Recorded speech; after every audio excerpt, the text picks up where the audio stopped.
Welcome, Nicole and Sun. Thank you very much. Thank you for having me. So you took part in the session, does innovation really serve growth? Now, how much so is FinTech shaping the future of financial services? Well, FinTech really is a new segment. It is technically only 5 years old, and it came out of the 2008 tsunami of the financial crisis. And as I say, with any cold, dark winter, you get a hard frost and you have a fantastic spring. And that metaphor is just as relevant for what is happening in financial services. So because of this wave of creativity, a lot of capital waiting to find a home, so to speak, and this plethora of new digital models coming together, FinTech has really soared in its success and growth. Today, over 5 years, we have about $50 billion invested in new business models. FinTech is also fantastically global, so about 54 countries all over the world have participated in forming and shaping new companies. And just last year, 2015, we hit a record in terms of global investment, with 900 investors investing close to 25 billion in this segment. So, you know, FinTech is very much here to stay, and it is moved from being not only disruptive technology with new business models, but moreover enabling technologies for the traditional financial services industry. I was going to ask you, why is it such a revolution? Well, I think it's fair to say it is revolutionary. And the reason being is this is not just about technology used for technology's sake, i.e. improving efficiencies and decreasing costs.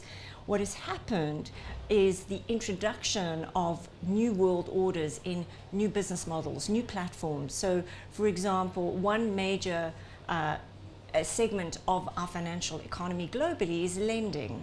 And lending has changed fundamentally at a consumer and a small business level with peer-to-peer. These models mean essentially that resources and liquidity are coming from non-financial players to offer up to people who need access to funding. So alternative financing is hit a huge growth curve. And that is just one example of why it is so completely unique and why it is revolutionary, and there are many others. So what are the main factors for pioneering innovations in FinTech? The main factors really are an openness. So innovation in any other industry has enjoyed a generation of openness, right? Innovation by nature cannot be closed. And one of the key factors means that the incumbents, the large successful organizations or players, have had to learn to adapt and work with potential new competitors, or at least have what we call frenemy relationships, right? Co-opetition. And this is exactly what is happening in financial services too. So the large incumbents, the large institutions who for generations and centuries have had market share, are now having to relearn, actually, maybe they're not so much the power broker they thought they were. And this is very healthy for people like you and I, because ultimately this means that there's a level of tension, and a level of tension in learning and changing the way of doing things is better for those who have to consume them. You speak of change. We seem to be living in a fast evolving and changing world. How difficult could it become to adapt easily to such innovation and change? Well, it depends who you ask, right? So for consumers, actually, the adoption of technology has been tremendously is very much with us. I mean, you know, consumers have risen to the cause, so to speak, and largely due to the prevalence and the proliferation of mobility.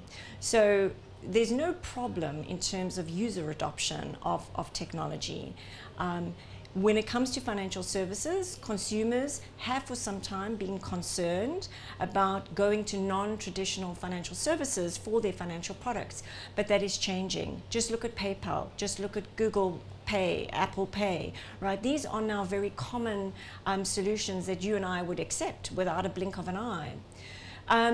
The difficulty that large organizations or players that have been in this space for a long time, you know, to adopt is much more complex, right? They are designed to be operationally efficient. They're designed to get on with business. They've had business models that have made them successful and earned them profits for many, many years. And now they're having to make way structurally with new talent, the way in which they operate with the outside world. And this is creating, rightly so, some difficulties for them. But I know that there isn't a major player globally that is not playing in this space. You know, the strategies they've adopted is, first of all, in the true spirit of openness, you know, placing in real investment dollars. So now in FinTech, there are about 300 corporate venture capital arms. These are corporates directly investing in entrepreneurs globally. They have set up labs, you know. I mean, Silicon Valley, of course, is the home to 70% of the financial services labs, but there are labs all over the world.